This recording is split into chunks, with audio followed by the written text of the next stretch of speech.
देखिए, उपजिला अस्पताल जो हमारे पावटा में जो सीएससी क्रमान्वित होके बना, कई दिन से जनता के मन में उत्सुकता थी, लेकिन पिछले कुछ दिनों से एक वायरल हुआ एक पत्र जिसमें अलॉटमेंट लेटर वायरल हुआ कि लाडागाबास में उसके लिए जमीन अलॉट कर दी गई।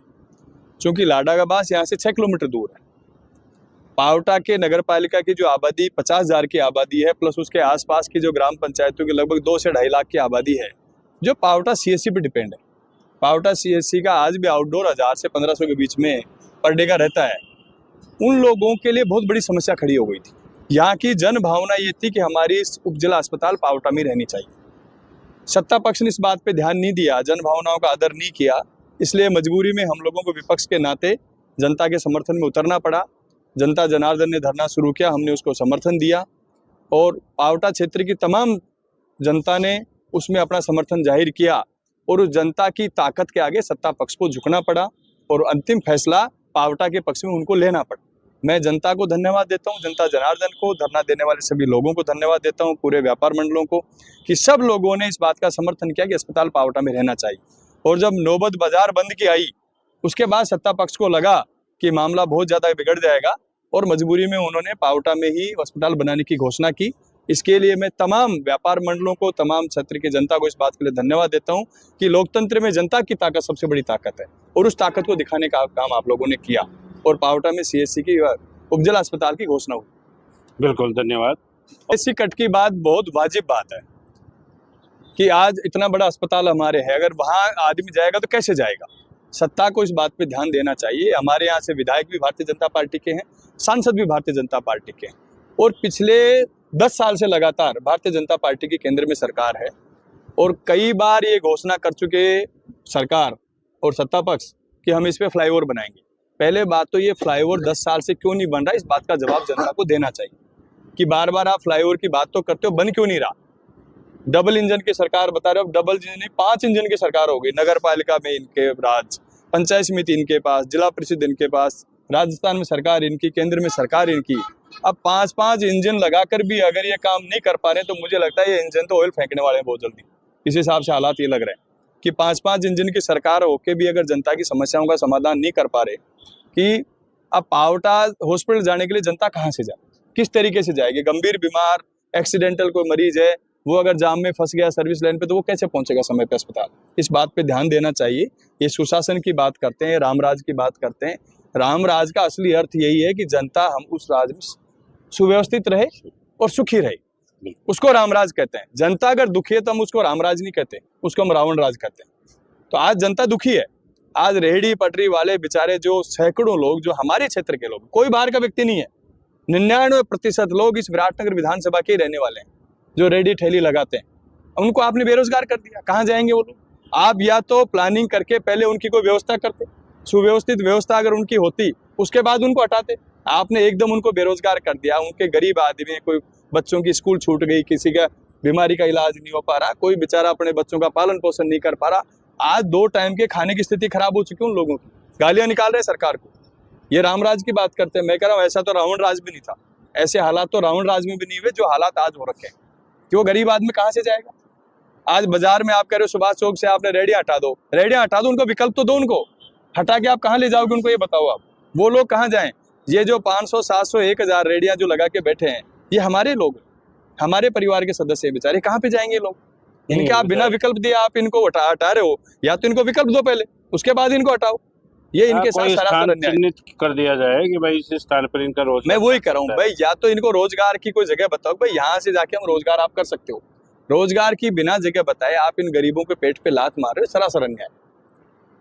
अच्छा, दूसरा मेरा ये था कि चूंकि इस समय भूरी बड़ाज बहुत फेमस हो रहा है और विधायक जी जो कुलदीप जी हैं, उन्होंने खुद ने भी ये स्वीकारा है कि मेरे ऊपर कोई तांत्रिक विद्या हुई है। तो क्या ये सही है कि तांत्रिक विद्या भी कोई होती है या कोई करवा सकता है किसी एमएलए पे?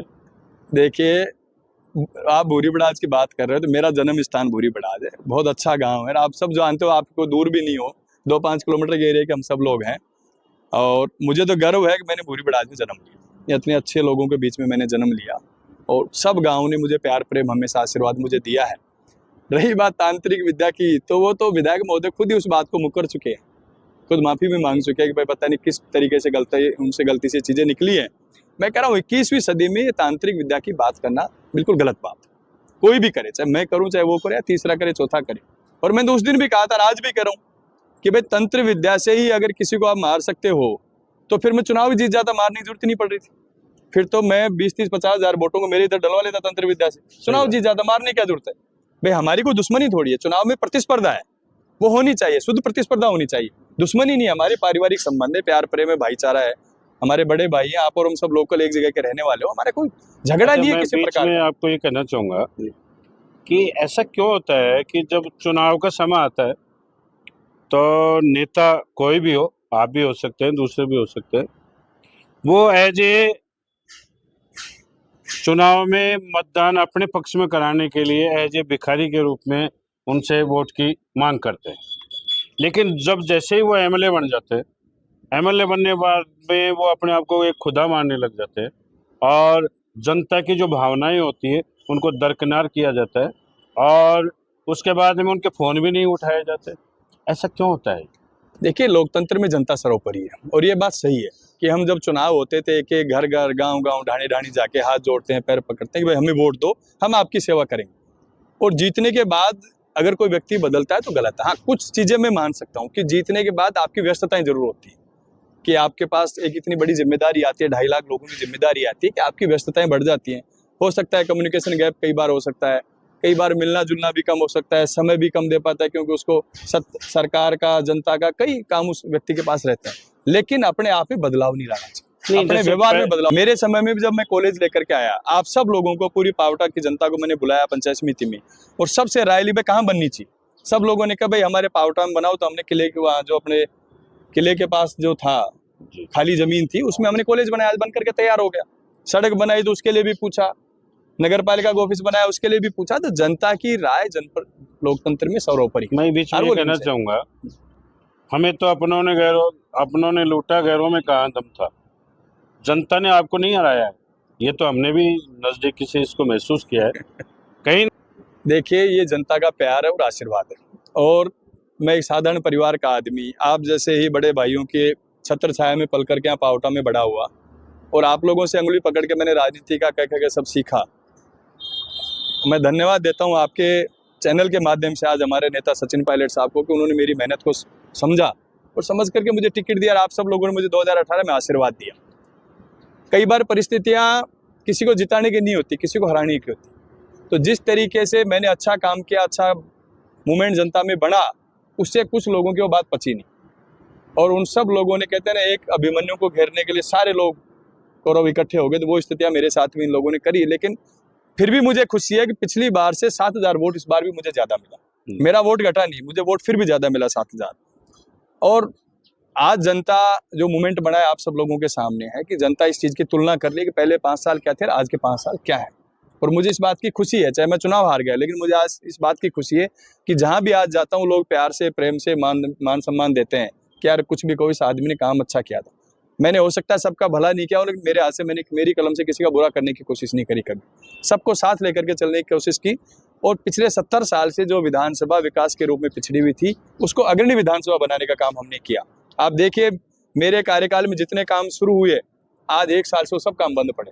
उन कामों की कोई प्रोग्रेस नहीं है, कोई ध्यान नहीं दिया जा रहा कि भाई जो डेवलपमेंट के काम, इतने अच्छी अच्छी सड़कें हमने जो बनाने का काम किया, जिसमें किसी में 60% काम हो गया था, किसी में 70 हो गया था, किसी में 40 हो गया था, जहाँ थी वहीं की वहीं पड़ी है आज। अभी आज अपने खास मुलाकात कार्यक्रम में आप जनता को क्या मैसेज देना चाहते हैं? देखिए, मैं जनता जनार्दन से निवेदन करता हूँ और आग्रह भी करता हूँ कि आपको किसी प्रकार से डरने की आवश्यकता नहीं, किसी प्रकार से परेशान होने की आवश्यकता नहीं। मैं पहले भी 5 साल जिस तरीके से आपके साथ था, विपक्ष की भूमिका भी मजबूती से 5 साल आपके बीच में निभाऊंगा। जब जब आपके साथ कोई अन्याय करेगा, आपके साथ कोई गलत करेगा, जन भावनाओं के साथ खिलवाड़ करेगा, पुरजोर तरीके से हम सब लोग मिलकर के उसका विरोध करेंगे और सत्ता पक्ष को झुकाने का काम करेंगे। फ्लाई ओवर को लेकर, यहाँ फ्लाई ओवर का निर्माण होना चाहिए, सख्त आवश्यकता है, इसको लेकर विपक्ष क्या सोचता है? बिल्कुल सही कहा आपने, ये फ्लाईओवर के निर्माण की आवश्यकता है। जिस तरीके से कट बंद कर दिया उसके बाद तो मुझे लगता है और बहुत ज्यादा आवश्यकता हो गई है। इसको लेकर भी हम सब लोग आपस में विचार विमर्श करेंगे और जनता जनार्दन जो भी राय देगी उस राय के आधार पर हम आगे काम करेंगे। बिल्कुल, धन्यवाद।